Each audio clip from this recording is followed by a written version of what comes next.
Hey guys, it's Go Do Your Own Research. I hope everyone's doing really good. I know I've got my glasses on tonight. um, I know I'm a bit late on this settlement thing, but it has been a crazy week. Um, Not just in terms of I was not expecting this settlement at all, but just going on in my personal life. So yeah, when I was doing my last live stream, I don't know if you remember, but I sometimes get phone calls. I got a phone call and I said, "Oh, my daughter's broken her arm." So yeah, she was in Ibiza and she was in a lot of pain. She thought she'd broken her arm. So I had to go and meet her from the airport. We went straight to the hospital and she's broke her arm in 2 places really bad. Like, I've never seen her in that much pain ever.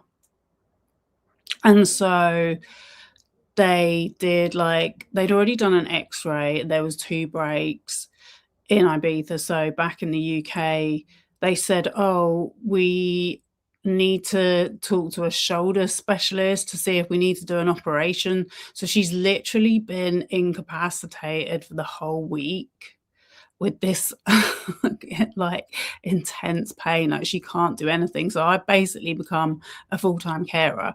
And we're waiting for her appointment, which is going to be next week. So yeah, that was all going on. And then obviously I heard about the settlement. I was like, oh my God, I can't believe it. And then I got really sick towards the end of the week. So I've just been all over the place. But I feel like I've put together something. I've looked over everything that's going on. And so that's what I'm going to do tonight. Basically, that is the plan. So we have this thing called 47.1. So yeah, I see at the beginning, you know, of course, Brian Friedman was doing a world tour on YouTube saying that it was a victory. Another thing that's really been interesting about this week is I've realized that people in my real life actually know about this shit. They actually know about the case and people have got opinions on it. And basically, everyone that I have spoken to about it, completely randomly, because I've never ever discussed it with them before, thinks that Justin Baldoni is a loser and that because they made a settlement, then that feels like they're in the wrong. But before we get onto that, the first thing I was going to do was actually show the settlement. Let me share my screen. So what I've got lined up is I've got the actual details of the settlement. I've got the interview with Michael Gottlieb. I've got an interview with Sigrid McCauley. And oh yes, I've got the paparazzi video of Jamie Heath that is so staged. Actually, I was looking at the Reddit pages to see what was going on, and I just checked them before I came on tonight, and I'm like, what the actual hell? Like, these people don't seem to realize this smear campaign is over. But anyway, oh yeah, because of course Blake Lively went to the Met Gala. She looks so stunning in that picture, by the way. I was just checking it before I came on here. I'm like, wow, she brushed up well in that picture. Right, where am I going? Oh, there we go. Yeah, so I have that. Oh, I know what I'm doing. Sorry, I'm a little bit rusty.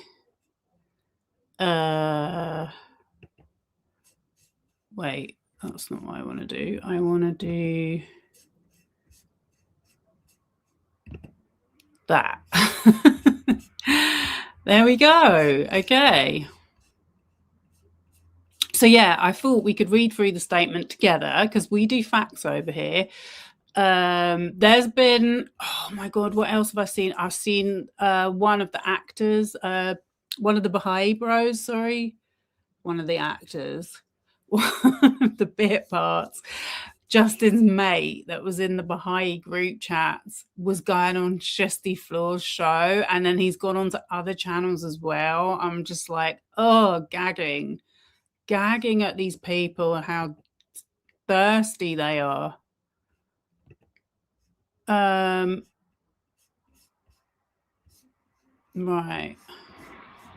I am really not with it. Oh, there we go. Sorry. Okay, so this says notice of settlement. So it's been confirmed 100%. And joint stipulation. Oh, God. Did not need that to happen.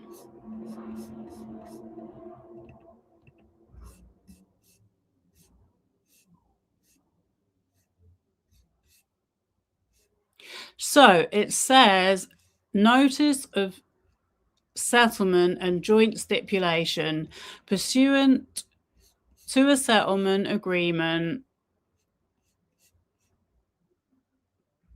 and through their undersigned counsel, Blake Lively on the one hand, and Wayfarer Studios LLC, it ends with Us Movie LLC, Justin Baldoni, Jamie Heath, Steve Sarowitz, the agency group PR LLC, Melissa Nathan, and Jennifer Abel on the other hand. Collectively, the stipulating parties hereby stipulate and agree as follows with respect to the above captioned action numbers. Wait, I need to check something. One sec.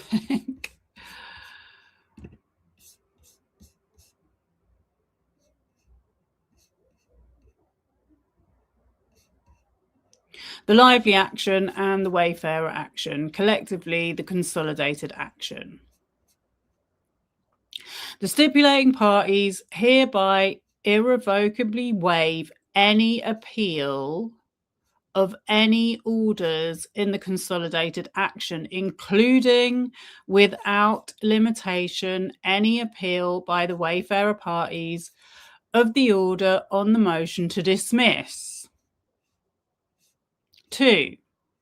Notwithstanding anything herein to the contrary, the stipulating parties acknowledge and agree that Blake Lively does not release and retains all claims, rights, and remedies in connection with her pending motion for attorney's fees, treble damages, and punitive damages.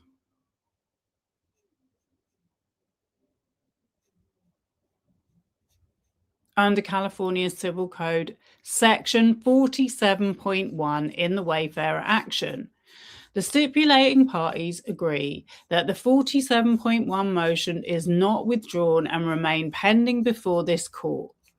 Oh, gosh. It's very slippery, this button.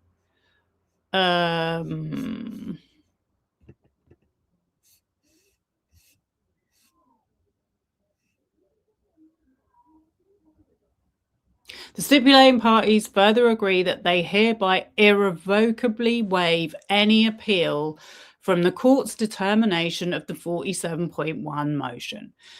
And 3, the Lively action is dismissed with prejudice as between the stipulating parties pursuant to Federal Rule of Civil Procedure 41A, dated May 7th, 2026. And there it is signed by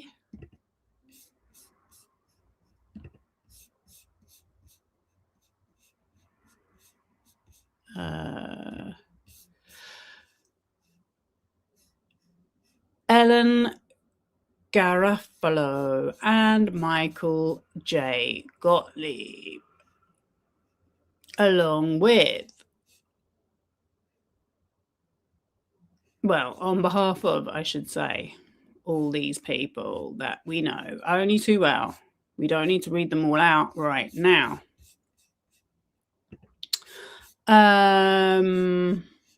We have someone in the chat. You feel sorry for Blake.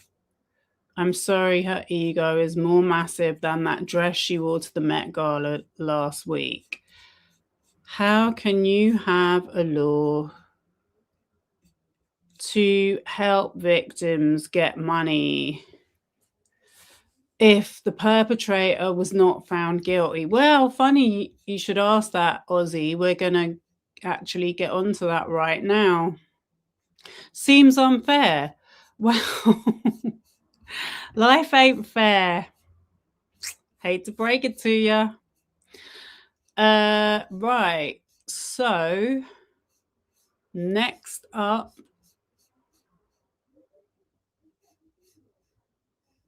I have a definition.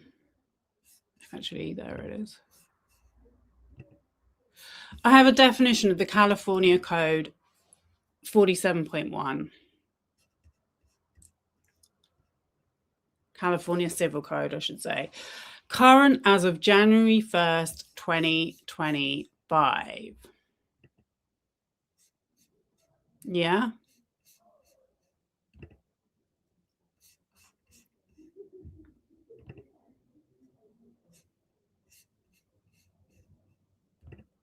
And it says,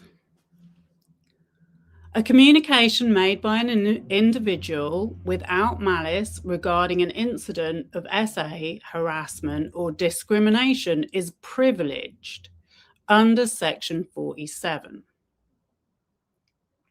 A prevailing defendant in any defamation action brought against that defendant for making a communication that is privileged under this section shall be entitled to their reasonable attorney's fees and costs for successfully defending themselves in this litigation, plus treble damages for any harm caused to them by the defamation action against them, in addition to punitive damages available under Section 3294 or any other relief otherwise permitted by law.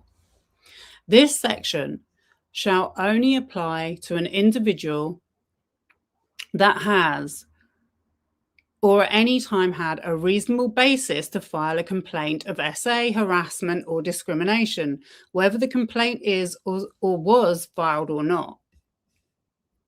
For the purposes of this section, communication means factual information related to an incident of SA, harassment, or discrimination experienced by the individual making the communication, including but not limited to any of the following: an act of SA, an act of sexual harassment, an act of workplace harassment or discrimination, failure to prevent an act of workplace harassment or discrimination, aiding, abetting, inciting, compelling, or coercing an act of workplace harassment or discrimination, or an act of retaliation against a person for reporting or opposing workplace harassment or discrimination, as described in blah, blah, blah, blah, blah. An act of harassment or discrimination or an act of retaliation against a person for reporting harassment or discrimination by the owner of a housing accommodation, that's not applicable. An act of sexual harassment as defined, an act of harassment or discrimination or an act of retaliation against a person for reporting harassment or discrimination based on any of the protected classes enumerated in an act of cyber sexual bullying. So that pretty much explains it, really. Let me just see.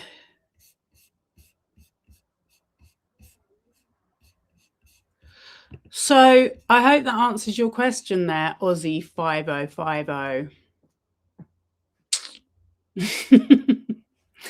Because that's the law. That's the Californian civil law. Alrighty. So anyone telling you otherwise is not being honest. Right, we can close that up.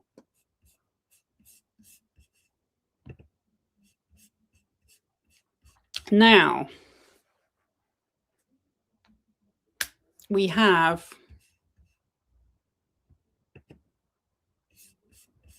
an interview with, or a sit down with Blake Lively's lead litigator, Mike Gottlieb. So this was on one day ago, and it's with this guy, Matt. I thought his name was said Matt Baldoni, but it's Bellany. And in case you don't know, because I know not everyone has read all of the evidence or the exhibits, he was in the exhibits. He has a subscription newsletter thing, kind of like industry.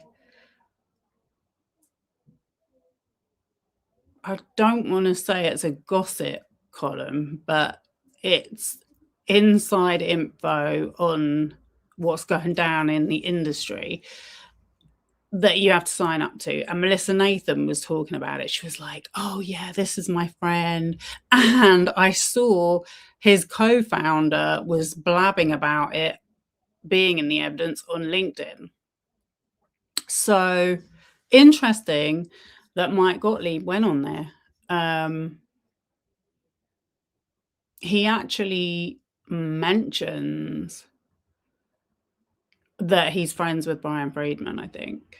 But anyway, I thought we could play this and I might do a little bit of reaction. You are able to come on the show and talk about it. I have many, many questions about. Okay, it's a bit quiet. Sorry about this. This is on top of it all. The laptop decided to die as well. So that was another thing that went mad this week. So we had to get a new laptop. About this case, because these statements that went out, you guys claimed victory. You called it a resounding victory for your client. Brian called it a, quote, total victory for Justin Baldoni. So one of you guys has to be wrong here. Give me your 30-second pitch for why your client won here, because I understand no money changed hands during the settlement. So confirm that's accurate and then tell us why your client won. Yeah, so that's the debate now, isn't it? It's like, well, it was a settlement. Who won? As I mentioned earlier, the general consensus I've been getting, and this is just random people, they don't know that I've even been talking about this for months. I was like, oh my God, I didn't think anyone knew about it, is that you don't pay a settlement unless you are guilty of something. You know, why would you not want to prove your innocence? It's just like kind of logical, really.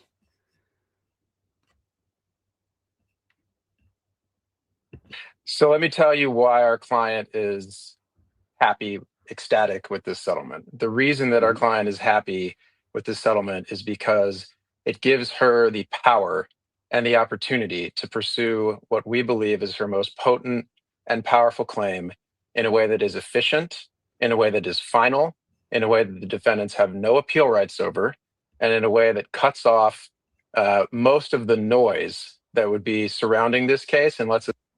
I really hope it does cut off some of the noise, because good evening, Kayla. Thank you. Yeah, sorry, I don't want to make it into a like oh gosh, like telling you all my problems, but it's just been a wild time. Like, that's genuinely why I haven't been on here. Like, I really wanted to come on. Like, I just physically wasn't able to.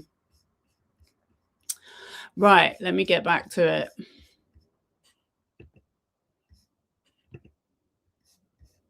Oops, I've lost my place. Oh, there it is. Let's get straight to the core issue of how the defendants retaliated against her, specifically the retaliatory lawsuit that they filed that called her a liar, that branded her a liar. This was for when she asserted the sexual harassment claim. He filed a defamation case against her saying that she was lying. And there is a specific law in California that says if you do that, it's designed to protect victims and people that may be afraid of coming forward. There's a law that says if you do that and there is a favorable outcome, that you could be liable for pretty significant damages. That's what you're suing under, or that's what you're allowed to continue under. Not could be, shall be liable. And that's an important distinction. It's not one of these statutes where there's discretion for awarding the damages once the conditions Tell him. are met. And we believe the conditions have essentially already been met. And what's important about that, Matt, is that they filed a $400 million defamation lawsuit against our client, against Ryan Reynolds, against Leslie Sloan. They claimed that all of this was a lie. It was all made up, and they were going to prove it in court. They lost that. Their attorneys got sanctioned for bringing it, and now they're going to be held liable for compensatory damages tripled, punitive damages, and attorney's fees when we establish the elements of this 47.1. You hope. You are essentially settling for the opportunity to litigate further. And that's not a guarantee. I mean, you seem pretty confident, but others have expressed some skepticism about whether you guys are going to ultimately be victorious here. Well, all litigation is a bet. Oh, I think they put in a opposition. However, I don't think the judge is going to side with them. That's just my personal view. This is just a really... Well, of course, but you guys gave up a lot in settling. This is a really, really good bet, and they gave up everything. So they gave up the right to appeal that $400 million defamation judgment. Those claims are now gone, and they got nothing in return for it. And they have waived their right to appeal. And you know this because of your background. Appeal is one of the ways that defendants often frustrate plaintiffs' ability to collect on a judgment. It can drag out for years. You could be fighting a fight on and on and on. You could have difficulties collecting the judgment. And so instead of doing that, we now have a direct shot with no appellate rights. And this particular action involves all of the defendants. It doesn't just involve the three entities that were at issue in the Lively versus Wayfarer litigation. It involves all. Ozzy, yeah. I honestly don't think this is the channel for you, okay? I'm just going to say, like, why didn't she go to trial then? He's literally explaining it. The other thing is that the reason why they had all those pre-trial hearings is so that the judge can try and get to a settlement before they go to trial. So here we are, but I just get the feeling that you're going to be one of these people saying, well, it's because she didn't want to go to trial. Like, she did want to go to trial. I was actually really shocked that she didn't, and that this happened so late in the game. But talking about the retaliation, I'm going to show a document in a minute, which, funnily enough, Kayla, you was talking the other night about the Princess Cruise Lines, and I didn't know what you was talking about. Well, that's mentioned in this document. But yeah, if you can get to the result you want, which is what she's got, they're not allowed to appeal, and they're going to pay her legal costs, and they've had to go out there and accept that what happened was wrong and that she had the right to do what she did without going to the trial, then I guess that's a good outcome. it's just frustrating that we didn't get to see all the evidence presented.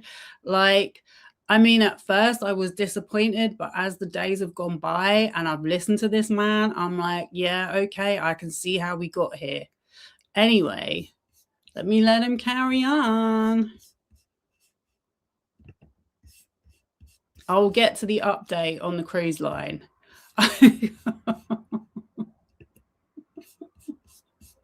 I couldn't believe it. I was like, oh, that's what she was talking about. But yeah, so another thing is that just before this settlement happened, they uploaded a whole load of new documents, evidence. The what do you call it thingy? Dober reports, the expert reports. A lot of stuff got filed just before the settlement announcement, which I think is very telling. Okay, I was going to put him on a little bit faster as well, because otherwise we'll be here all night.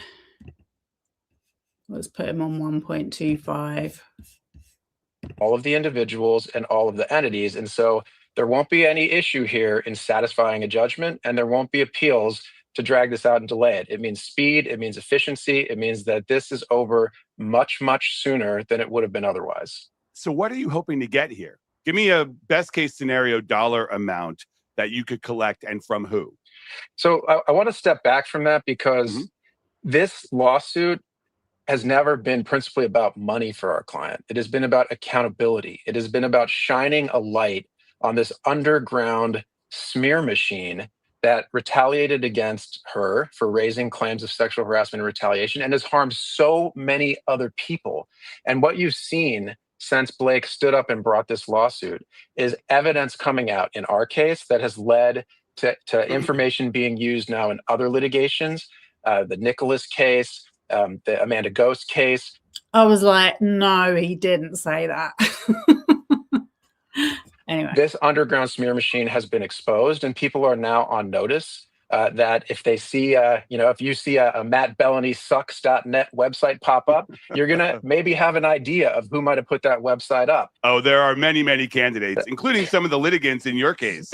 But you know what? She spent tens of millions of dollars on this case. I mean, at one point there were 5 law firms working on her.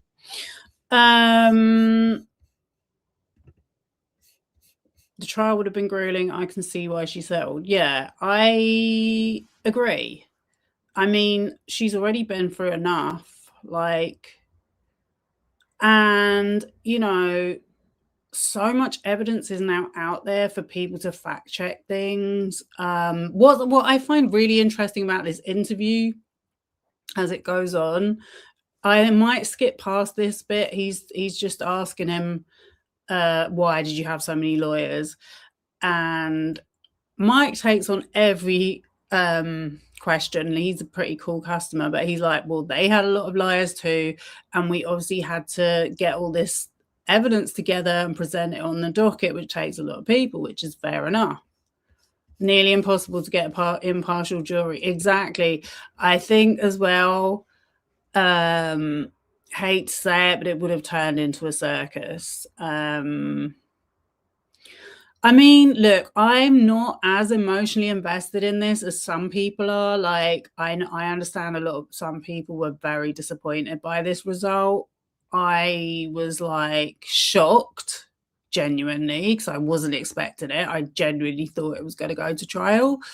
But, I just was like, well, it is what it is. I mean, I can't be disappointed. I genuinely wanted to see Jed Wallace get ripped to shreds in the courtroom, honestly. That was what I was there for. But that could still happen. So, but yeah, I mean, we all know how dirty these Baldoni side have been playing it, or Brian Friedman's side, I should say. And Shapiro makes me feel physically sick. Her behalf in this case, and her brand business is sort of in shambles. She is now, arguably, made herself and exposed herself in a way that she wouldn't have had to deal with had she not brought this case. There has been an absolute Streisand effect in this case. You know, I know you're going to say it's all worth it, but I think personally, I think it's the other way around. I think the Streisand effect has gone onto Baldoni for doing this. Because honestly, if he never done this, people wouldn't think badly of him. And I'm talking about people that I literally have no interest in him whatsoever. I was really surprised a guy I know was like, oh yeah, I heard he was a scumbag or something like that. Do you know what I mean? So obviously in the general public of the UK I'm talking about as well, his reputation has gone down the toilet. You got to understand when reasonable people look at this case and say, why did she initiate this case? So I don't actually think the data supports what you're saying. And what I mean by that is what the data supports in this case. Love this bit. I just like the way he handles the whole interview, honestly. Came out in expert reports in our case is that the reaction to Miss Lively bringing this lawsuit was positive. When that sentiment changed, and amongst who? Amongst her agents at William Morris? No, overwhelmingly in the public. And what the sentiment shows, and this is measurable, you know this. There's ways you can measure online sentiment. Yeah. What it shows is that began to shift after the Wayfarer parties filed their defamation lawsuit, and they went out on a press tour branding her as a liar in the press. Mm-hmm. That's the importance of the 47-1. That's why we have focused on that claim. That's why we have focused on holding them accountable for bringing a frivolous, retaliatory, sham lawsuit. It was an improper lawsuit under California law. They've been sanctioned for Rule 11 for bringing it, and it had this effect. That effect was what the right. They've been sanctioned. Did you hear that, Jess? The mess. Justin is a victim. Justin is a victim of his own vanity. I'm sorry. Justin is a victim of his own vanity. If he never brought this action, if he never sacked off Stephanie Jones because he didn't think she was going to be vicious enough, none of this would have happened. That's the sad truth of it. Blake is hated in America. Well, he just said the data doesn't support that. So you've been misinformed. Okay. The whole JB drama introduced what Baha'i was to you, has made you interested on how that's viewed. Well, yeah, I'm supposed to be doing an interview with an ex-Baha'i, actually. I don't know when we're doing it, but he got in contact with me, or he made a post that I replied to it, and so we've been in contact. So yeah, that's going to be a very interesting combo.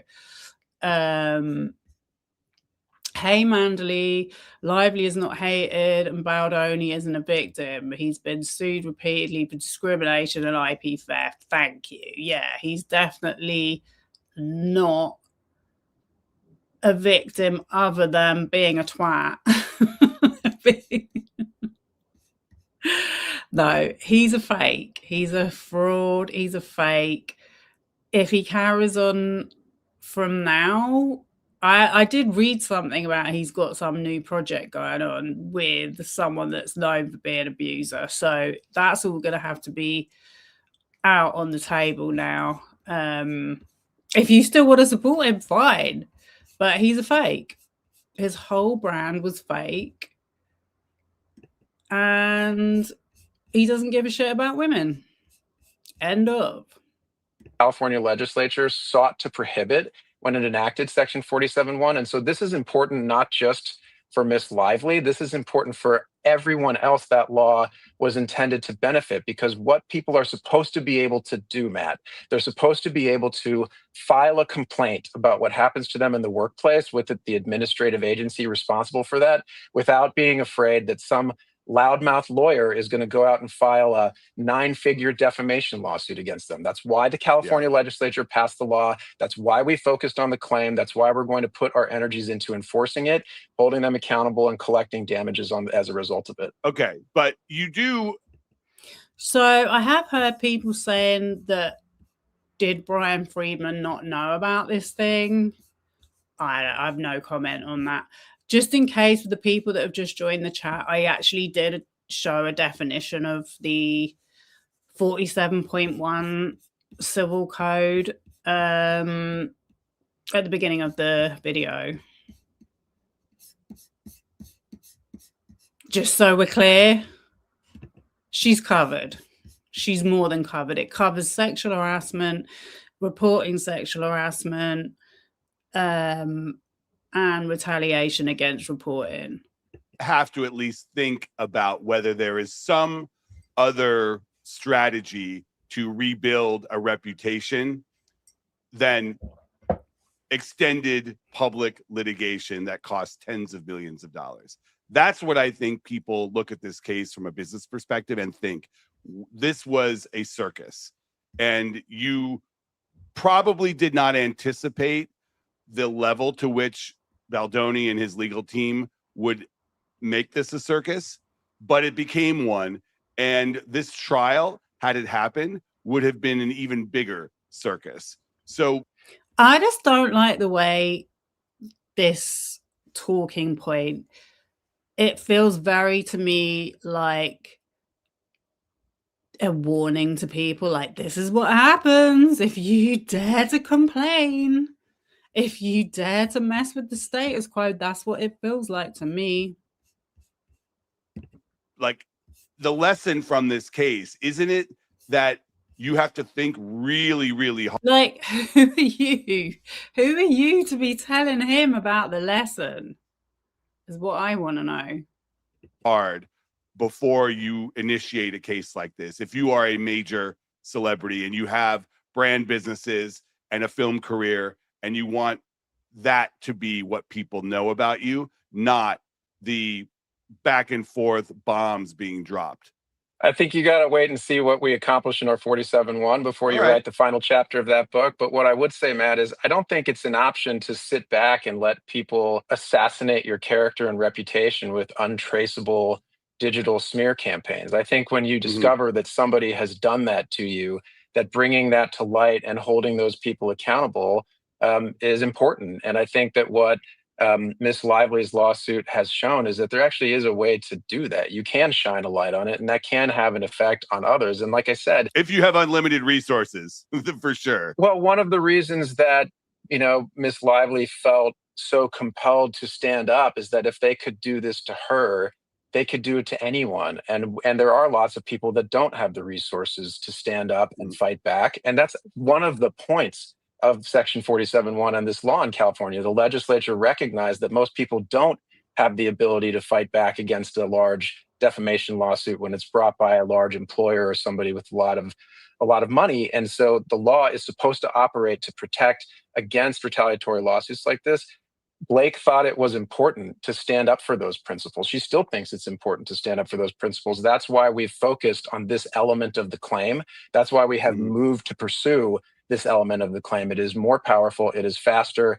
Like I said before, we think we've already met almost all of the tests in it. She just has to prove that she is a prevailing defendant in a defamation action. She's proved that. She has to prove that she made her complaints about sexual harassment or retaliation without malice. We think we've already proved that. We think they've essentially admitted to that in the statement that they've made when they've said her claims deserve to be heard.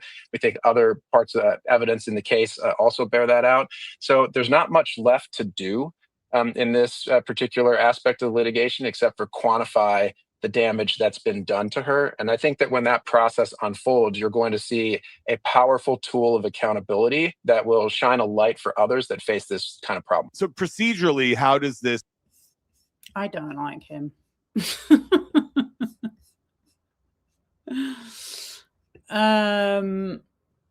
I think if Blake didn't grab, oh, get off. What does that have to do with it? You think if Blake didn't grab Henry Golding's groin unscripted, I would have believed the rage was more of a victim. It doesn't make any sense to me, Angela Chat. I think we're attracting the wrong people right tonight. she didn't grab anyone's groin in this movie, nor did anyone accuse her of doing that. Nor did anyone ever accuse her of harassment or discrimination. Not at her business. That's the point here. Baldoni has a history of being sued, of people taking actual legal action against him that they were in their rights to do, and him settling with them. He's settled with Flores and the other one, Shane Norman. The stories you're talking about are hearsay, things you've read on the internet that were part of the smear campaign. I'm just so tired of it. He is a creep. He is a creep. But that's not the point here. The point here is he created a hostile working environment. She reported it and she was retaliated against, and that's protected under this civil code. So now they have to pay her legal fees plus treble or whatever it is.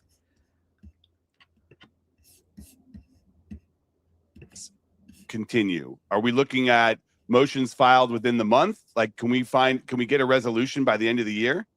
It's unknown. So we had a fully briefed motion, both sides sent in papers on this. I think it was complete in September. And we, in filing... It was completed in September.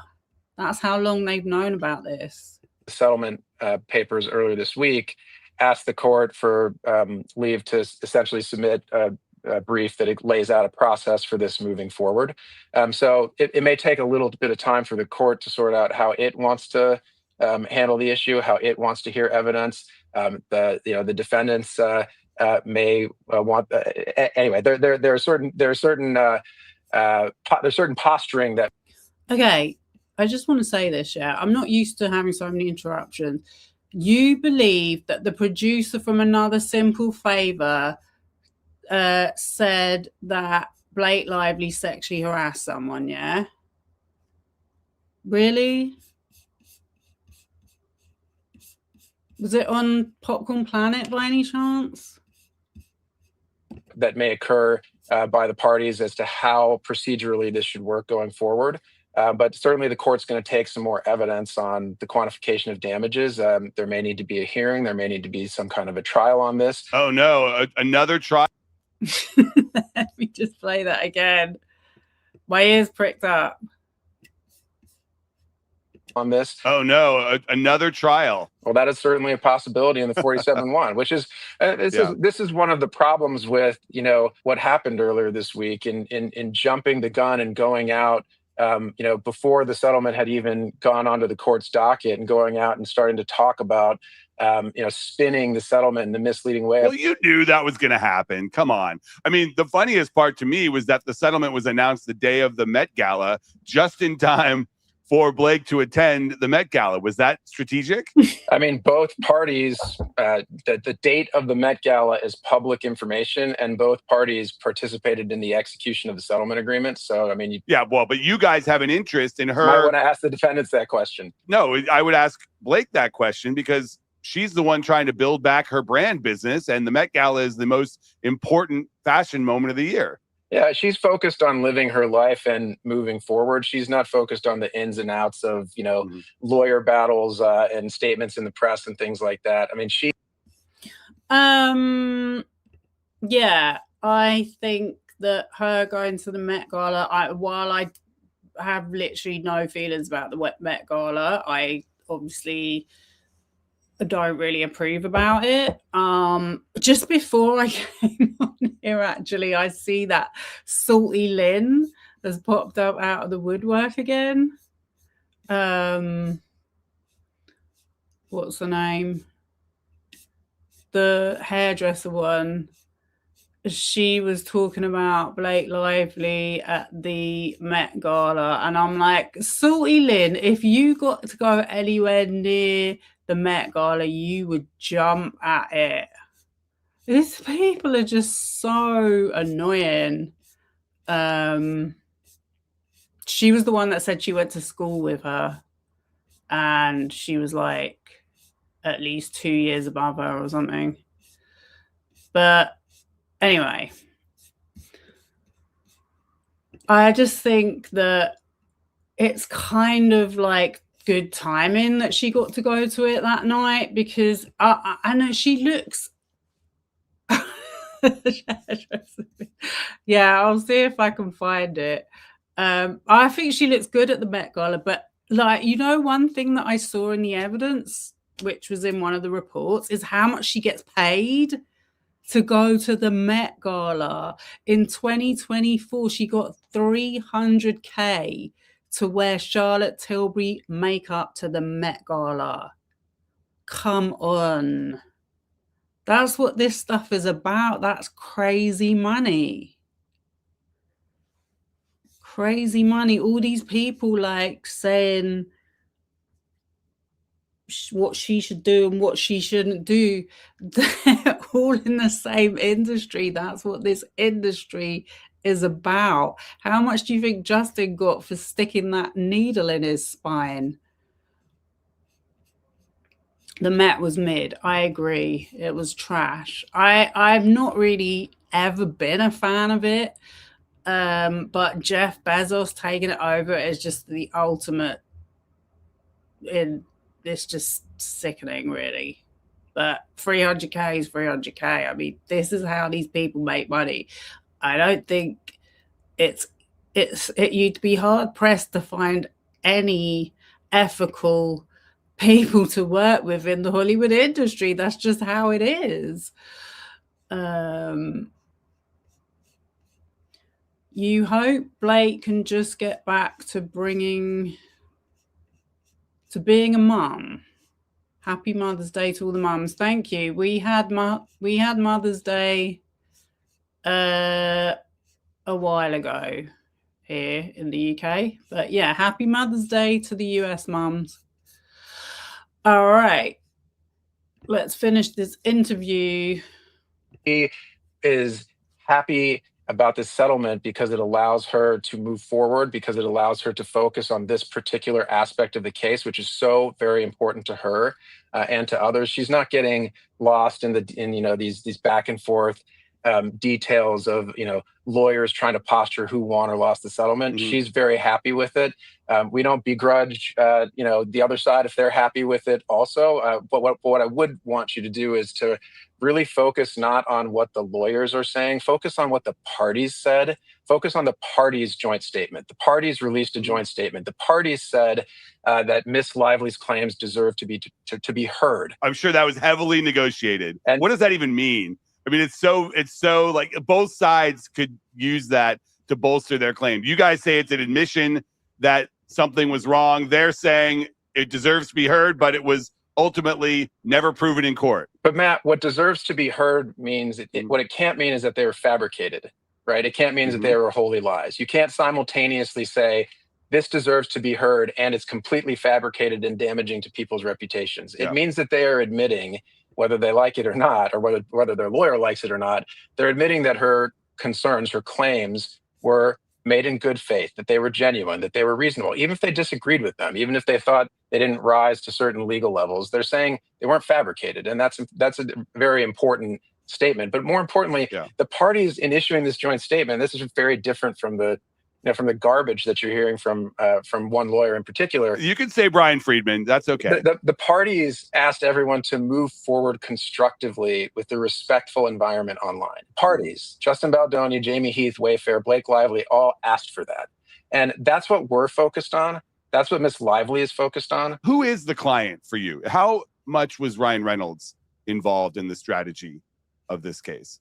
This is Blake Lively's case. This is Blake Lively's litigation. She is the plaintiff. Obviously, Ryan Reynolds got sued, right? I mean, they came in and sued him along with Blake Lively for $400 million.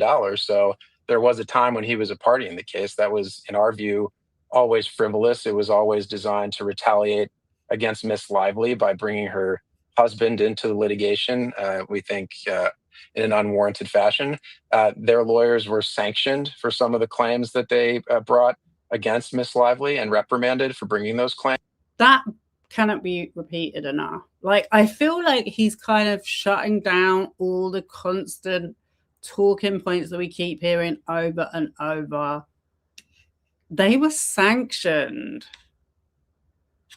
for bringing that action. That's most of your audience may not know this, but that's not a typical thing that happens in federal litigation. So he was involved because they decided to file a. You hear that? He said that's not a typical thing in litigation. The biggest points were just so swept under the rug. Involved because they decided to file a improper retaliatory lawsuit to drag Blake Lively's husband into the fight because they thought that would suit them for PR purposes. That's why we filed the 47-1. That's why we filed motions for sanctions, because this is not what you're supposed to do. It's one thing to defend yourself. It's another thing to go out and file improper retaliatory litigation that's designed to harass, that's designed to intimidate, that's designed to send a message to others that you better not make claims like this against me, or else this is what will happen to you. Who is your sense of the... You know what he just said then as well? Like, I was looking earlier at, there's an article from the 1980s when, so Kayla, I don't know if you saw this, you know, the other day when we were talking about the case from 1989, well, someone put in the comments, or scientists put in the comments, that she thinks they're talking about Brian Friedman. And I was like, oh yeah, I didn't even think about that. So obviously that lines up, because that happened in 1988, I think. But the case was brought in 89. I think it was the end of 88. The actual event happened, or the crime. The settlement was paid in 91, I think. But yeah, the fact that Melissa Nathan was brainstorming about that, it just made me think, but yeah, no. So I was looking at this article from the local press, the Berkeley local press, when it happened, talking about the case, talking about, it wasn't really a case, I guess. It was like, it started off as an allegation, and then Brian Friedman had to resign his role as the USC, like he was some kind of head of the frat group or something, and then he basically left that college. So there was lots of different articles about it, but he made a statement back then saying exactly that, like threatening people if they tried to do anything about it, or talking about him. Yeah, Oz is frigging smart. Oz and Diane is good as well at legal stuff. Right, let me get through this interview. But yeah, Brian Friedman's been threatening people to speak out about this kind of stuff since the late 80s, 90s. Decision makers on the Baldoni side, because obviously he's got this very wealthy benefactor in Steve Sarowitz, who he's involved in a religion with and is a big backer in Wayfarer. Did you get the sense that this was kind of bigger than him, that there were others that were backing this litigation on the other side? I don't know that others were backing it. I mean, I know that Wayfarer Studios was the, defendant that was the connective tissue between all these different individuals. Wayfarer Studios owned the movie, put out the movie, profited immensely from this wildly successful movie. That part. That's another part that everyone forgets. Wayfarer Studios reaped the profits from that. So that's the Talk about an own goal.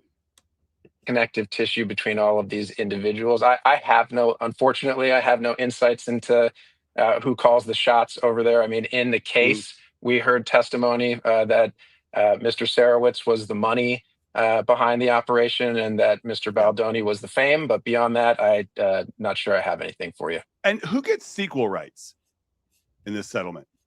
That's not an issue in this settlement. The sequel, it's not at all. No, that's not so an issue. That was never an issue? That's never an issue. That's a figment of people's imaginations. Okay. That was a Melissa Nathan question.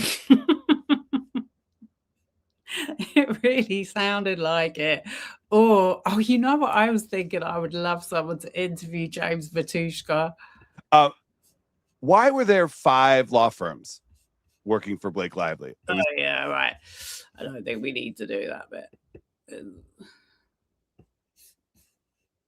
Of litigation, not just that has happened in our case, but in other cases related to this kind of group of people and entities that engage in this kind of digital and public relations work. What a mess. To uncover that requires a lot of work. It requires a lot of discovery. It requires filing motions to compel. We had to file more motions to compel in this case than I can count, just to be able to recover documents and text messages that they refused to produce to us. We won, I think, most of those. I don't have the count in front. On this thing of the sequel, like stranger things have happened in Hollywood. They've literally made sequels till something has to things like Grease, Jaws, Fast and Furious. Like, they'll do a sequel if they think they're going to make money. They'll do a sequel, but I don't think anyone will go and see part 2 of this. I don't, but you just don't know with Hollywood. Someone might put up the money for it. Someone might be that stupid. In front of me, but that takes time. It takes energy, and but a lot of your motions were dismissed, and I thought maybe that was why some of the firms were brought in, because there was some frustration over the length, the circus nature of this, the kind of way certain motions were heard and decided. And you're saying that's not the case? No, that's not the case. That's okay. So let's talk about what is still ongoing. Is that one of the ones that Brian asked you? No, I just wondered. Okay. He said he likes you. Oh, that's nice. So, yeah. I don't know if you guys are going to be hanging out playing pickleball after this, but maybe someday. If I get the invitation, I'll let you know. Imagine being able to build an app with your name on it just by thinking about it. He's very quick. A lot quicker than Brian. Oops. Lawsuit. The Stephanie Jones lawsuit with her former colleague, Melissa Nathan. So, FYI, Baldoni hates Stephanie Jones. I think he was part of the Stephanie Jones smear. Nathan, there was all sorts of allegations that she stole her phone, that they took, the text messages were recovered, and you guys were the beneficiary of some improper behavior. Is there a chance that Lively will be forced to testify in one of those cases, and we will see her on the stand? Well, I just want to back up, because there has been discovery in that companion case and ours about that phrase you used, stole her phone. It's established in the record what happened. I mean, he ain't letting nothing slide on this interview. The phone was a company phone that belonged to JonesWorks, and when Jen Abel left JonesWorks, literally said that from day one. Come on, Baldoni, what's your name? Matt, come on, Matt. You're smarter than that. You know how it works. He's about to tell him. Like would happen if I left my law firm, or if one of your employees over there left, they have to turn in their devices. That's how that happened. Okay. So that's not how she characterized it, but I get what you're saying. But there is litigation still ongoing amongst these PR firms, and there's a possibility that Lively and Baldoni will be forced to testify if there's a trial. And yes, there has been extensive discovery in this case, but it's much different to see this stuff in a pleading than it is to see people on the stand in court. sure. I mean, Blake Lively has already testified under oath at a deposition in this case. She sat for 7 hours and answered every question that was asked of her truthfully and effectively. So if she's called to testify, whether in that case or any other, she's of course going to comply with that legal process, and she's going to testify truthfully, effectively, without fear. I mean, she has absolutely nothing to hide. She's put everything out there. She has produced all of her documents, text messages that have been asked for in this case. They've been provided to the other side. And, if that's the way that those cases evolve, then that's the way those cases evolve. Smear campaigns. Do you feel like you've done anything to change the way that some of these PR people operate and the dark arts of shifting online sentiment and attacking people via bots or any of the other kinds of allegations that were made in this case? Just to clarify, we did not allege in our complaint that they attacked with bots. They claimed that we claimed that they attacked with bots so that they could could knock down that straw man and make us appear unreasonable. I think that's a really important point. But I'll tell you what, I wish it had made people smarter about understanding this stuff, but unfortunately, I don't see any sign of it yet. That's one thing that maybe having the trial might have helped. What we said occurred in this case was that a digital manipulation, or what they called a social manipulation campaign, was launched, and that there was, in their own words, a very specific method that they were using for that. I do think that we've uncovered a lot about how that operation works and some of the people who are involved in it.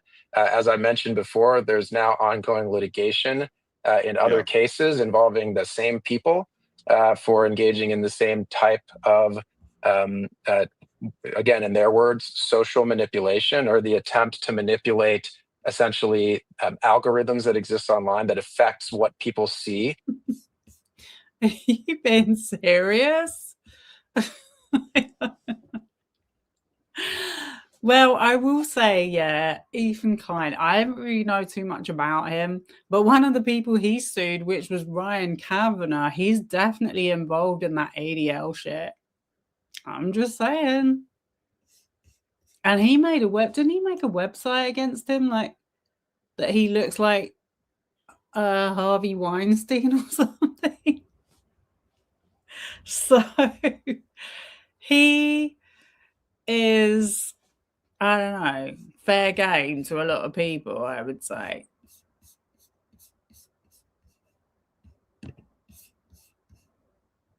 When they sign on to their social media platforms, I think we've learned a lot about that in this case. I think that if the 47-1 proceeding is going to continue to develop some of that evidence and bring it to light, I think these other cases that you've mentioned will do the same thing. I think there's now an awareness in the general public that there wasn't before. I mean, those of us in the legal and media community, we've known about these tactics. I've been the subject or victim. I don't want to call myself a victim, but I've had that happen to me in the past. And now I feel like you ask the average person about the tactics that people go to manipulate opinion online, and people kind of generally know now that there's stuff going on behind the scenes of what you read. So maybe you guys played a role in that.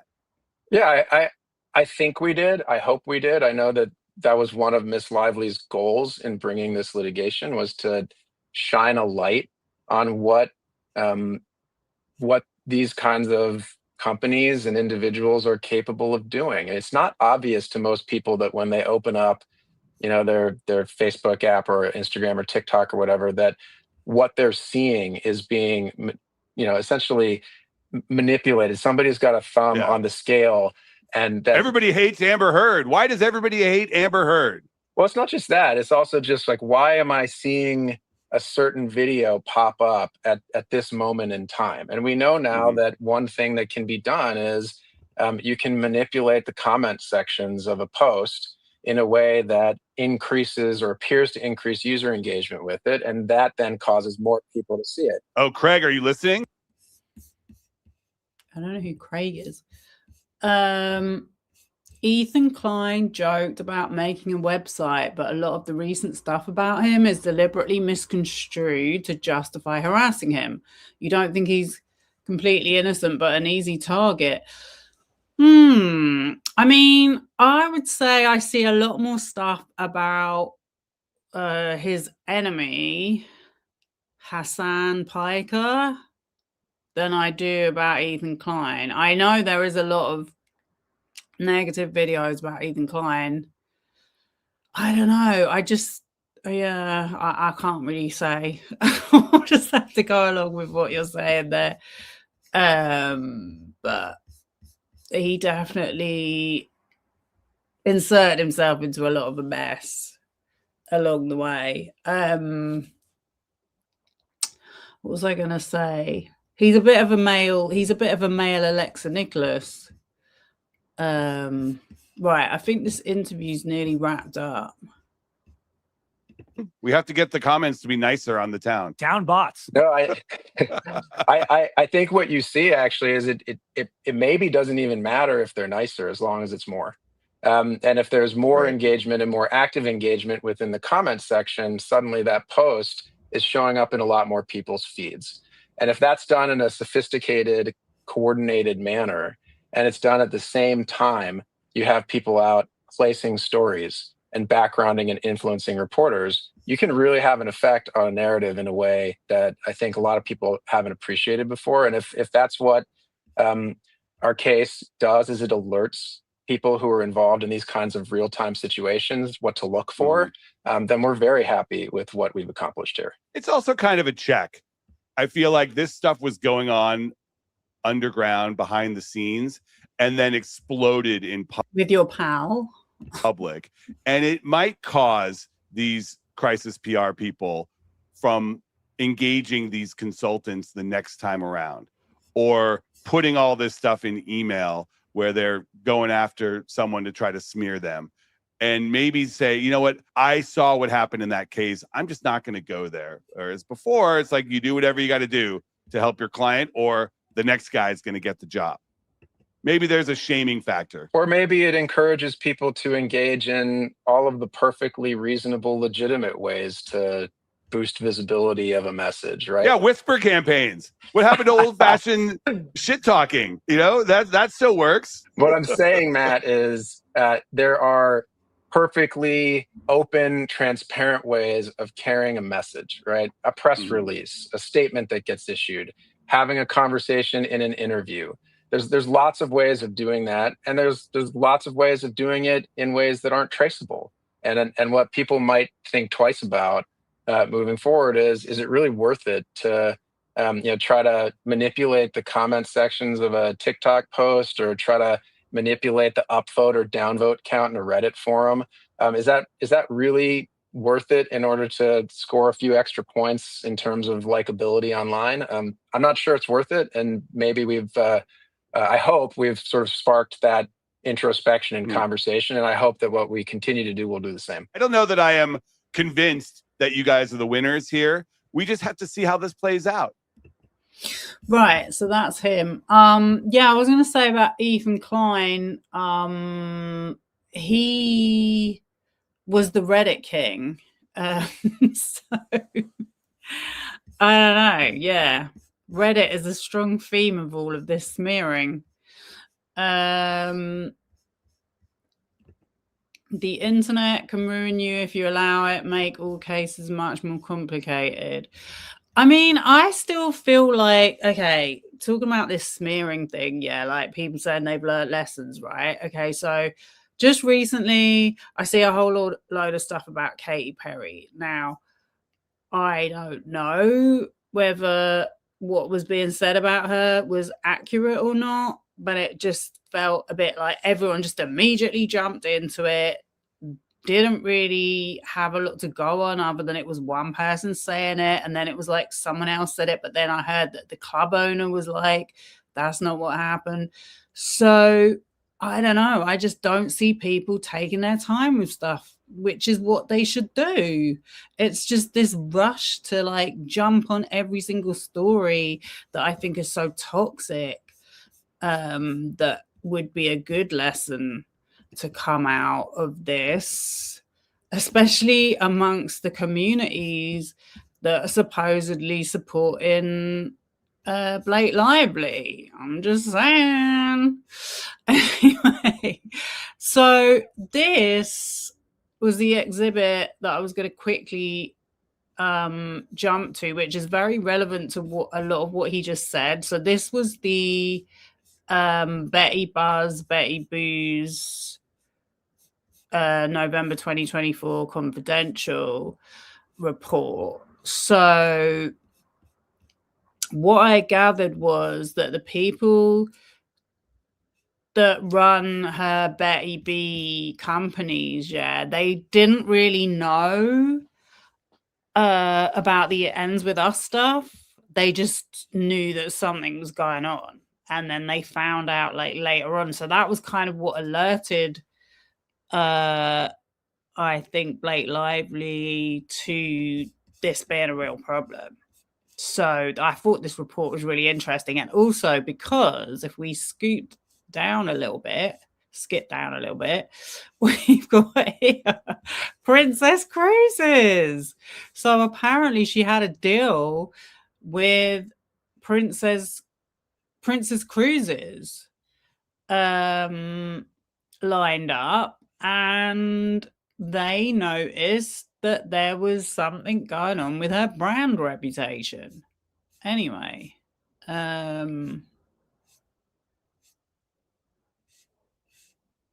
so it says the Betty B's brand Google search interest significantly decreased after the start of the negative PR beginning in August. So, okay. I guess these are spikes and these are dips. So it's considerably gone down. That's at the end of 24, I guess, after the negative press starts coming out. Look, that's really like off the scale.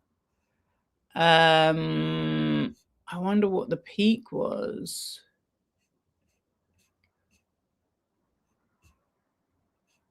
BL Instagram post. Oh, okay. So when she posted about it, it got a lot of interest.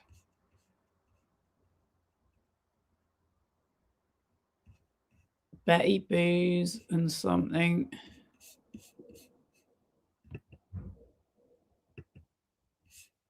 Bollywood spot? What's that? Amazon Prime Day Instagram post. Oh, no wonder she was at the Met Ball. Joking.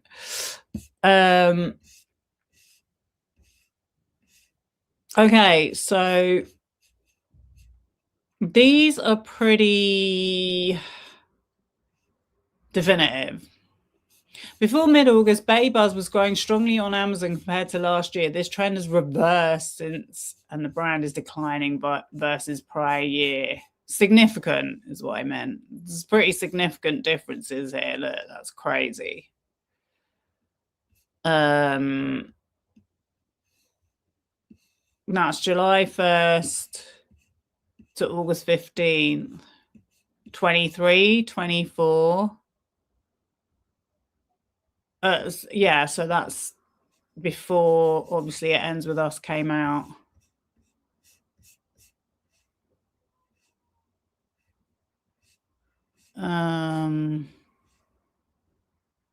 Mid-August is when sales of Betty Buzz went from impressive to YOY growth to rapid decline on Amazon. Retail stores took a hit.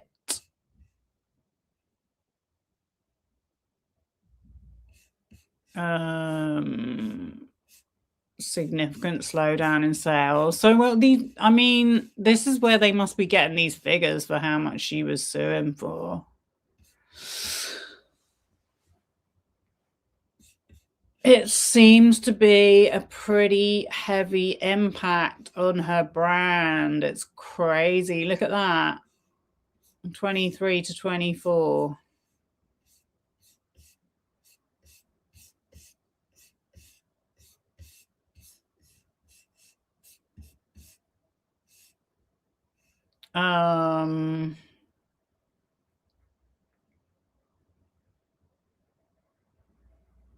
Negative PR has created heightened scrutiny from buyers who are showing less goodwill. Kroger, Princess Cruises, and Brightline. The buyers from Kroger, Princess Cruises, Brightline have expressed concern about the recent noise in the press, stating they will be closely monitoring our sell-through. Kroger is the #1 grocery chain in America, carrying both alc and non-alcoholic, not currently carrying buzz, but launching booze. Brightline is the rail route that operates between Orlando, Florida and Miami, Florida. Betty Booz and Brightline were in discussion for a marketing partnership.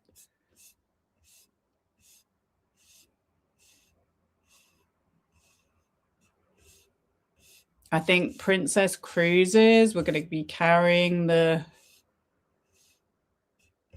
hair products.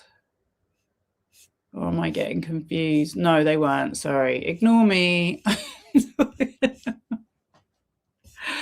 They were going to be carrying the drinks. We're talking about the drinks here. This is just the drinks.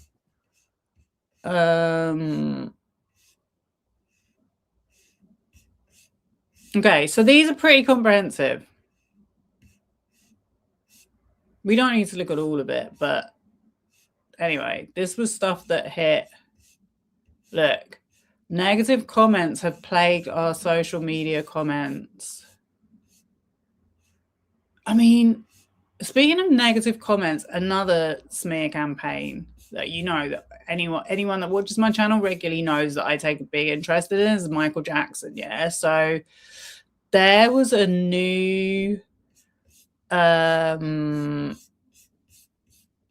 documentary that came out today on 60 Minutes Australia featuring the Casio family. Yeah, oh my god, it is so heavy. I just don't know how anyone can carry on defending this guy after that. But one of the journalists from 60 Minutes made an Instagram post saying she had received crazy communication from Michael Jackson fans. Her daughter's school, her children,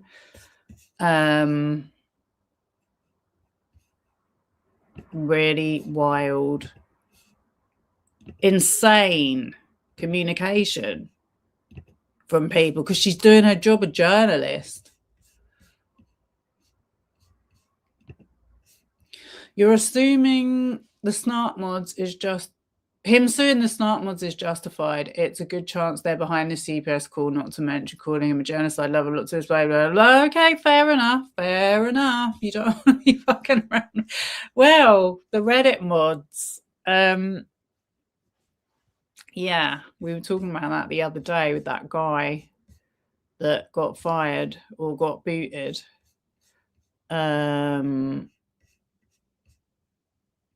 You went to a concert and you're waiting for actual proof, not just hearsay. Yeah, I mean, I don't think I've met Katy. I've seen Katy Perry. I know she was married to Russell Brand. She used to follow me on Instagram, actually. I got a lot of kudos for that, which is just so weird, but it was nothing to do with me, but it was just one of those things. And like once she liked one of my posts, it was incredible how many. It was like the most liked post I ever had. But I just haven't heard negative things about her being in that industry. That's my honest take on it. the person who made the claim, I've heard a lot of stuff about. You know, I just think, you know, it's like people are still very much showing, well, I like this person, so I think it's okay to say about her, but I don't like this person. So it's like, well, maybe you just need to be the same about everyone, you know?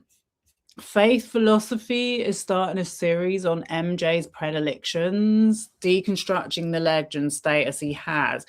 I did see there's a channel I kind of watch occasionally called Cam something or other.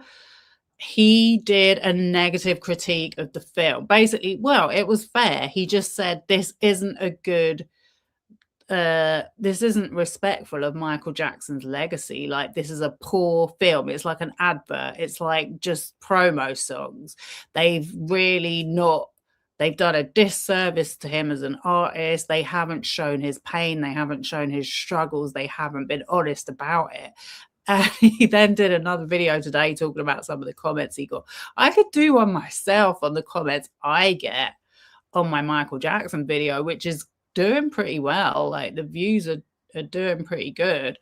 Mainly supportive comments I get, but you just get all these crazed fans saying the same stuff. Like, they have every single talking point, nothing relevant to what's being discussed. It's just a kind of blind tunnel vision about him. They just repeat the same things over and over, a little bit like what we've seen with some of the Baldoni comments. Right, I was going to watch this video, which is Sigrid, so we can get rid of. What did you think of Mike? I thought he did a good job there. I thought fair play. He went and spoke to, I mean, I guess, where do you go? Like, I don't know if he wasn't inundated with offers or why he chose that particular podcast to go on. But I think he answered all the questions pretty well. California law has a statute, the 47.1, which is intended to fit this exact situation. You'll remember that during this case, the Baldoni parties and the Wayfarer parties sued Blake in a $400 million lawsuit for defamation. They did that based on the fact that she had raised claims of sexual harassment in the workplace. And this law is intended to prevent that kind of false and misleading type of lawsuit that is used to silence people who raise issues of sexual harassment in the workplace. So it really has an incredible amount of strength. It provides for 3 times the damages of what would be awarded by a court if you're found to have violated this provision. It also provides the court the ability to award punitive damages, meaning a punishment on top of the treble damages, the 3 times damages, as well as attorney's fees. So it really has a lot of strength. The California legislature felt that this was really important to pass this kind of legislation. So what will be presented to the court are the damages that arise out of that defamation lawsuit. So the reputational repair costs, all of those issues that will be presented to the court. So the court's going to likely provide some supplemental briefing for the parties. You may remember that there were over 19 amicus briefs filed in support of Blake's motion by various organizations throughout the country. And so the court will have all that before it and will likely potentially hold some sort of a hearing where he can hear that information on the damages. So a lot of this stuff has been forgotten. Like, I had forgotten about all those organizations at the beginning that wrote those amicus briefs, not like the dodgy ones that were written on behalf of Baldoni. Also, I think people forget this woman was Virginia Giuffre's attorney against Jeffrey Epstein. Like, can we put some respect on her name? Come on. And formerly Prince Andrew. As part of the resolution, both parties waived any right to appeal. So this will be a final judgment, a final decision before this judge. He will make the final ruling, and that will be it. There will be no, appeal or sort of lengthy process thereafter.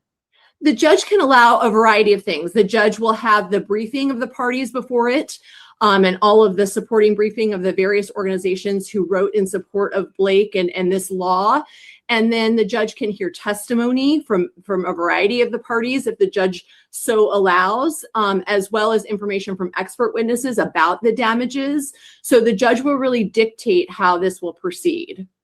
The judge will dictate what evidence is allowed to be presented at that hearing. So he can ask for information from the expert witnesses, he can take testimony from individuals, and he will make an ultimate decision as to what gets introduced at that evidentiary hearing. This suit is about so much more than money. I mean, Blake has been so brave in this moment to stand up and fight back, not only for herself, but the other women who she observed in that workplace who were being sexually harassed. So she has forged this path ahead and is leaning into this law, which is such an important law for all people who are victimized in the workplace in this way. This is a law that should protect them. So she will be one of the first to have this law litigated in the court in New York. And so it is about much more to her. I think you're going to see great things from her in the future in this space of trying to build these types of laws in other jurisdictions. She had to weather a significant battle, a horrific digital retaliation campaign. And because of that, she has brought a lot of light and accountability to this space. And I think you're going to see great things from her in the future. Right now, she's working. I do have to say, regardless of what I think about her as a person, I cannot disagree with what she just said there. I have respect for what she did. And other than the Instagram post she made, when was it? It was literally seems like just over a week ago, when I really thought we were going to trial. I don't just think she hasn't really spoken about it too much. She's just been, I don't know, getting on with it. In New York to help pass the legislation on the Speak Your Truth Act, which has been in the works, working with advocacy groups to try to move that forward. And I think that will be something that you will see a lot from her in the future. She really had to fight so hard in a way that, frankly, nobody who reports sexual harassment in the workplace should have to go through what she went through. And she's very determined to help others as she moves forward. We are going to be in court presenting these issues under this really powerful statute. And I just remembered as well. The judge will be able to decide. Handy signal. What those damages look like. So this is really a powerful way for us to finish this piece of legislation because it fast tracks this really critical statute and allows Blake to present that information to the court for a full decision. Baldoni, the Wayfarer parties, Steve Sarowitz, Melissa Nathan, Jen Abel are all jointly and severally liable for these damages. So whatever the court awards, they will all be responsible for. So he is not out of this case. So the judge will dictate what that hearing looks like. He may allow testimony from witnesses. Now, this is Blake's case, or the statute addresses the damage that she suffered. So he very well may be able to call her for that information if he sees so that should be done. Okay, great. Oh, okay. That's the end. MJ is both an innocent child and mega genius. I tell you what, after the amount of research I have done into him, watching the 60 Minutes today, I just find him absolutely sickening. I just can't even look at his face anymore. I think he's disgusting. However, I still do sometimes still get his songs in my head. Especially when I've done the Michael Jackson research, it's impossible not to. But I just find this idea of like the cover up and reinventing him as innocent and as a framed victim, I find it abhorrent, honestly. Okay, what else was I gonna show? Oh yeah. So that was on the one hand. On the other hand, we've got this very staged I don't even know what it is. It's on this website. Meow. I heard someone say something about it was like you could hire these people or something to do paparazzi. But look, well, this is what I want to know, right? Where is he coming from? He's coming from here. Did he come down the ladder? And then he goes to get into his car over here, right? Let me show you. Jamie Heath. I don't think Jamie Heath's ever been paparazzied in his whole life. Mr. Heath, I wanted to ask you, are you pleased with the settlement with Blake Lively? How you doing? What's your name? My name is Jeff. Hi, Sir. Jeff. How you doing, sir? Good. All right. Are you pleased with the settlement? I'll tell you what. We are pleased with the fact that this stage of this is now over, and that's what I have. How does Justin feel about it? Justin's always going to be wonderful. What's Justin's next project? I'll tell you what. I got a lot of work to do. Okay. And I know you're doing your job. I appreciate you. Sure but I thing. don't have anything for you right now. Sure thing. All right. Tell me your name again. My name is Jeff. Jeff, I wish you all the best, man. Thank you. You're doing your job, and I appreciate it. Thank you, Mr. Heath. Have a good day. You see what I mean? It's like, oh, look what comes up as a suggestion. I don't believe it. Yeah, I don't know where he was heading there, but I find it a little bit unbelievable that he was in a rush. But I mean, they didn't even think about it. It's like, yeah, well, just look like you're getting out of the car and then go into your car. Like, it's really bad. Anyway, I don't know why they did that. I have no idea. But speaking of which, I'm gonna log off in a minute. I just, out of interest, had a look at this Reddit site earlier. Because, I mean, this thing's meant to be over, right? I don't see any sign of it. We have 2 posts from Natasha Heath's Instagram about Mother's Day with the flipping birthing picture, which is it's a picture. I don't know. I just can't with them. NY Post article, of all the attention-seeking looks at the Met Gala, the presence of Blake Lively was the most shameless. Really? Really? You don't think Jeff Bezos is the most shameless? Mr. Actual friends with Epstein? Ryan Reynolds and Blake's family still not coming out and saying anything in support of her, despite the case now being settled. Why should they? That guy just said it all for them. It's just, oh.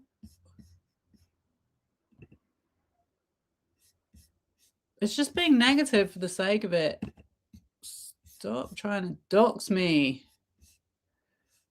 Oh my God, 1 second. I just hate this thing sometimes.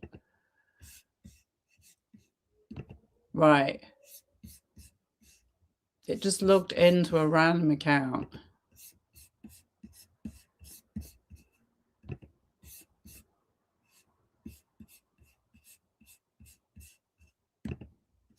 I knew this was a mistake. I'm It's the curse of Reddit.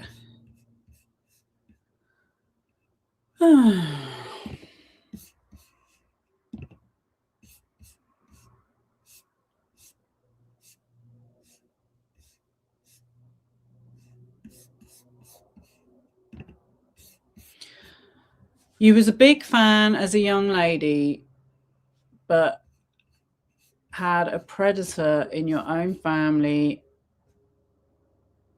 Your experience has made you a feminist. Okay, good. I think, yeah, I don't really like to label myself, but I definitely try and stand for women. I respect Blake Lively for standing up for women's rights in the workplace, in Hollywood, where we've had the Me Too movement.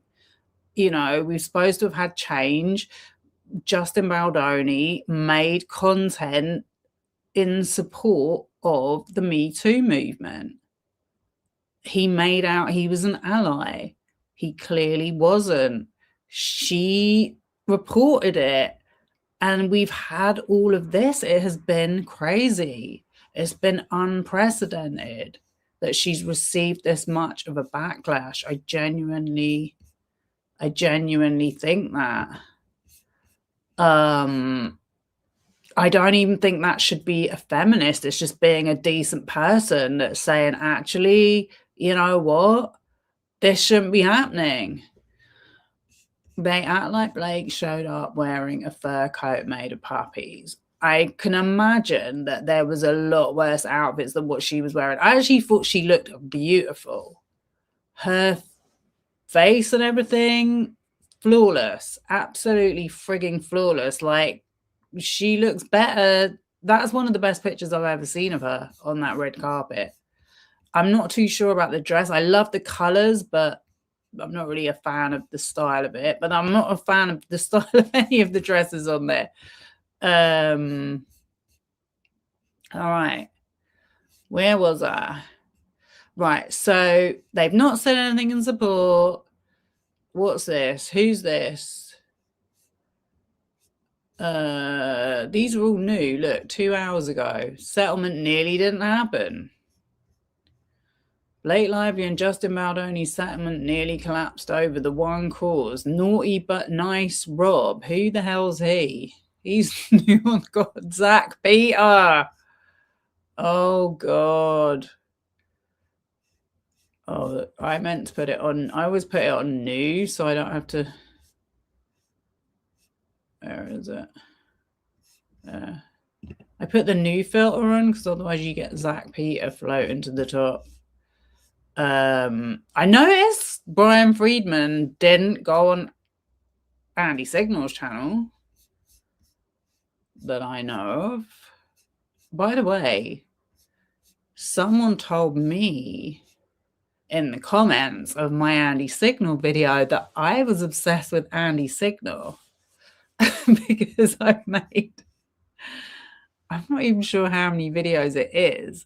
That's the only video I have made just about him. No, 2 I've made. One was about the girl that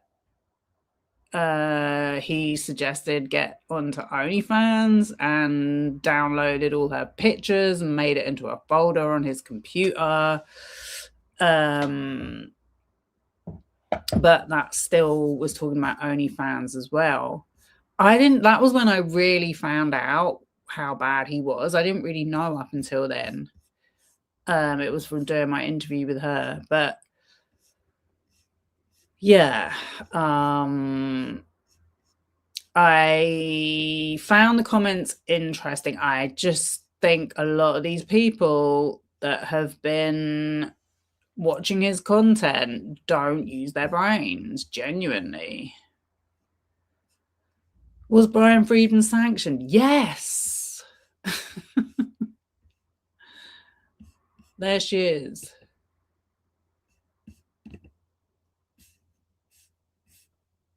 She looks good. Come on.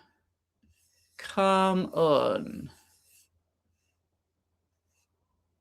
Shisty wishes.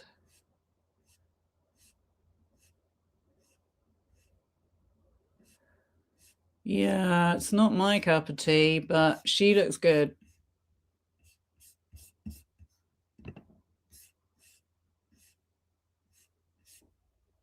Ugh, they've all come out to say something. Two angry men, TMZ, Blake Lively lost. Well, you can think that. You can think that. They're in jail, both of them. Where Blake Lively, Justin Baldoni careers go next? Who wants to work with people that go this far? Well, who doesn't want to work with them? I'm sorry. What's the point? I said this all along. What's the point of having these laws if you're not allowed to enforce them? We still have Jones v. Abel on the table.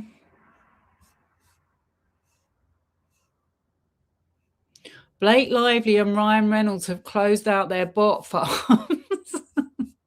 Listen, I have said all along that this whole argument about bots, I know that the people that comment are real. They are very real.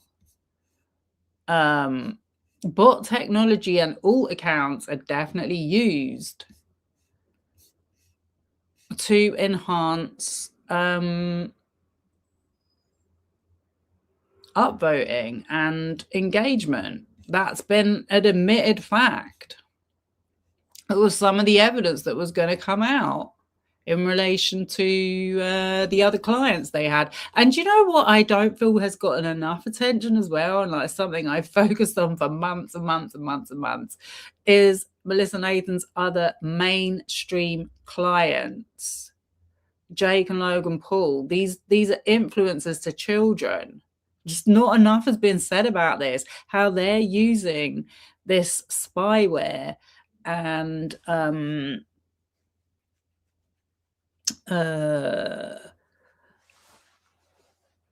these dark techniques against people that are trying to protect children. It's just really a serious issue that should be getting a lot more attention. It just hasn't, in my opinion. Oh God, I just saw this earlier and I'm like, look at that. John Gang, a complete loss for Blake Lively, and the settlement spin crossed the line and is beyond the pale. Total defeat. Blake's second take, how Blake Lively is carefully masterminding huge career comeback after being Hollywood's most hated. Again, this is in the scum. He just said the data doesn't back that argument that she's the most hated person at all. He said that a lot of people have been showing respect for her. She's going to have a quiet life now. That's what we just watched. Blake Lively's upcoming projects. There are none. Hollywood is well aware that she is a liability. I mean, God, how dare she put up with all that sexual harassment? My God. I mean, not put up with it, sorry. Unreal what we're witnessing, that people are just going along with this. Or is it me? I don't know. Blake Lively can't and won't stop lying. This time it's lying about never alleging use of bots.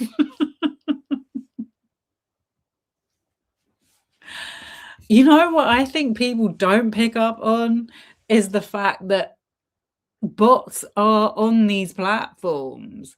They are used by other users. They are used by the platforms themselves.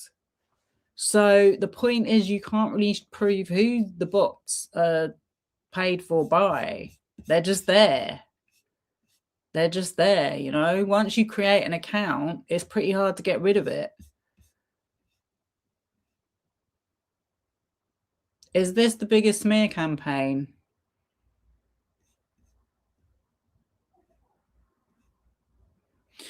So,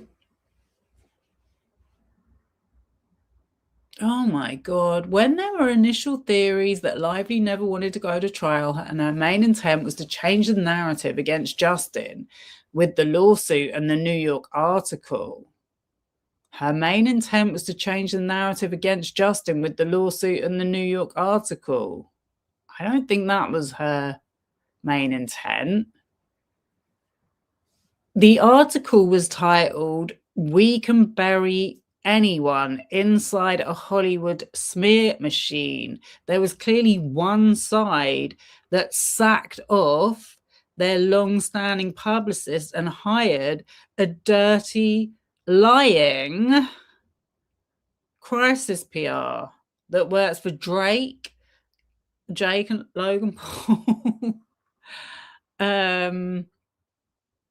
Sacha Baron Cohen, allegedly. Yeah, he did that. That was what the article was about. What she did. It was throwing light on that. She also filed a CRD complaint.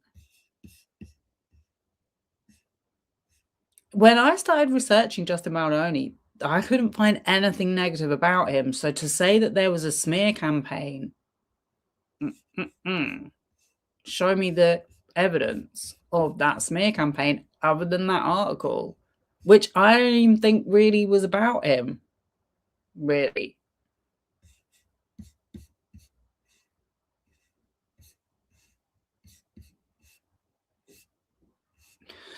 Blake Lively will always be a mean girl. I suppose you mean tone deaf bully. Blake Lively snaps at her cousin and helpers at the Met Gala 2026. Oh yeah, I saw that earlier. Well, look this is what I'm talking about. This is in the Daily Mail. I just don't get it. Yeah, these people that post this stuff, did you not see all the messages about how the Daily Mail operates?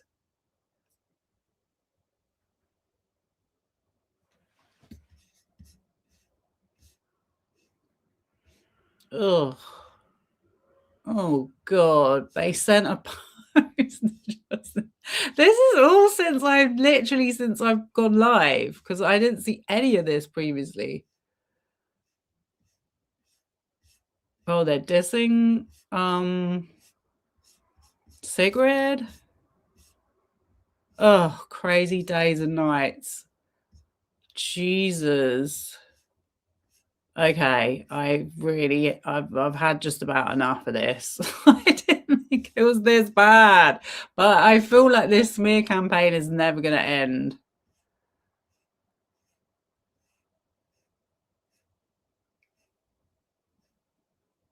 Michael Gottlieb went on a podcast and lied, claiming Blake Lively did not explicitly accuse Justin of using bots. Both her and Ryan Reynolds did. I can't.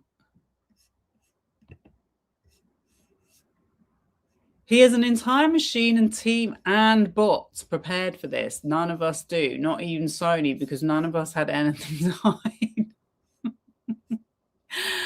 That was in August 2024. Wasn't in the lawsuit. I mean, I know this is a text message that was in the lawsuit, but it wasn't in the complaint, I don't think. They actually showed a text from Melissa Nathan, which I've literally brought up so many times from the start, talking about these troll farms, where she says, we do not use bots. It's AI algorithms and something the other team are doing. She's telling Justin, we do not use bots. That was in the original article. It's just a bit crazy.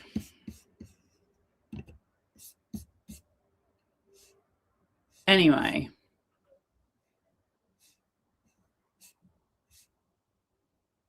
Oh, God. It's just, I find it disgusting. I'm sorry. I really do.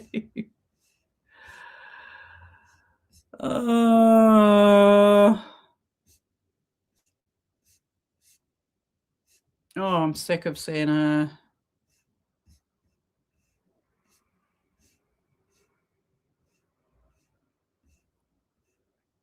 This is Blake Lively being a bully.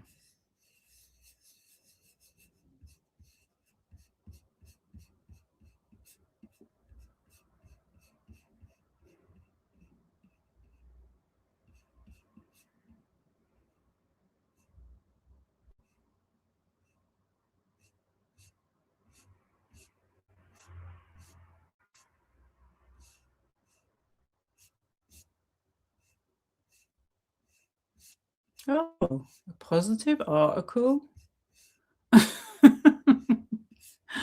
Manat secures important settlement for Blake Lively. Adam Monchine, see? Look, he's going on a flipping world tour. This is the most fame he's ever had.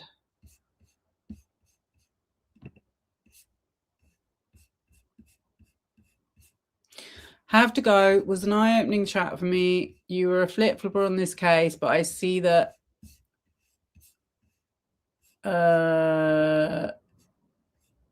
sorry, my thing's in the way. The media absolutely influences you. It influences everyone. None of us are immune. Unfortunately, I'm constantly checking myself about stuff. Like, you know, we're only human at the end of the day, but this stuff on here I just find extremely unhealthy. Right, before we go, we're going to look at celeb legal drama. What they're saying. They've got the same Natasha Heath Mother's Day post. I think it's cringe. I think it's cringe AF to put that post up after everything that's been said about it. It's lacking in taste, very poor taste. Oh, the Met Gala, blah, blah, blah, blah, blah. An average Justin Baldoni supporter. I don't really find that funny. Don't know what that's about. I just think anyone who uses AI as well, just ignore. Ignore. Psycho arsonist Ryan Reynolds admits to burning down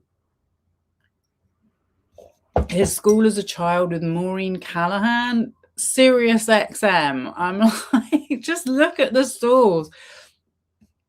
You know what, guys? You know what I said the other day? Yeah, I did a little bit of a deep dive on Rebel Wilson. Another one. Everything that comes out of her mouth, it's not serious.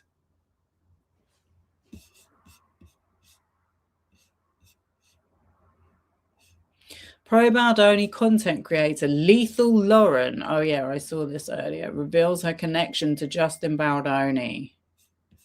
So, yeah, she had Friedman on. Or was it Friedman or the other one? I spoke with my friend Erin, who has always had kind things to say about the Baldoni family. Sorry for the bad webcam audio. It's all I had. This is not the full interview. As we talked a lot about her film, The One, which I loved seeing at the ICFF.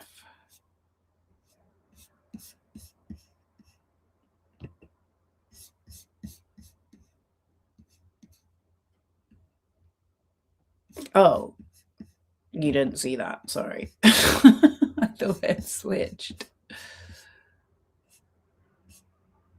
That's her tweet. I mean, whatever. Honestly, that's a bit of a whatever. By this time, I feel only people with accounts older than 2 years should post about Lively versus Baldoni case. The bots are getting out of hand. Look, I mean, I've seen people saying in these comments exactly the same thing I just said. Oh, well, I made up a separate account because I don't want this associated with my main account. That's what people do. That's what people in these comment sections do. You know, that's not a bot. It's just an alt account. Some people have a lot more than others. Some people will literally make a new one every day. Rebel Wilson is a fantastical liar who made up terrible allegations against multiple people. Court told Rebel Wilson. Oh, so I did watch the closing arguments on Rebel Wilson. And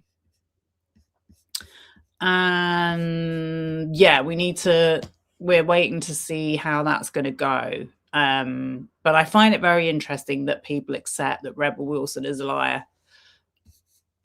Okay, so we've got MJ's post about the settlement, which I think kind of I covered everything that she talked about in regards to why they come under 47.1, even though I'm not a liar. Hate drip from the tongues of Megyn Kelly and Maureen Callahan. Right, I've not heard of Maureen Callahan before, but I just feel like this is just going to go on and on and on. Justin Baldoni feels like he has a fresh start in Nashville and is focusing on moving forward. The Onion, I don't know anything about them other than I heard that they bought Alex Jones's channel, so that says a lot. Yeah, it just seems like a lot more propaganda here. Blake Lively's lawyer confirms that Justin Baldoni sent the process server to Taylor Swift's house in today's episode of The Town. Oh, I missed that bit.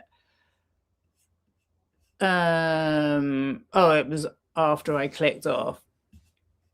In my view, everything else that had to do with Taylor Swift in this case was an attempt to drag Miss Lively's friends and all of the circus into the case to distract from the real issues. Absolutely. He got arrested jumping over the fence into her fiance's compound in Kansas City. Crazy. And Melissa was moaning about being served during the fires.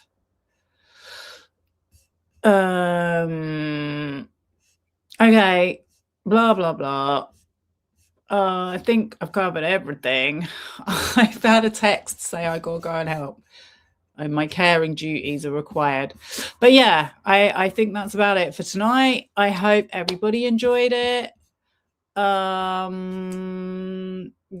I will come back if there's anything important to say, but at the moment, I doubt if there will be.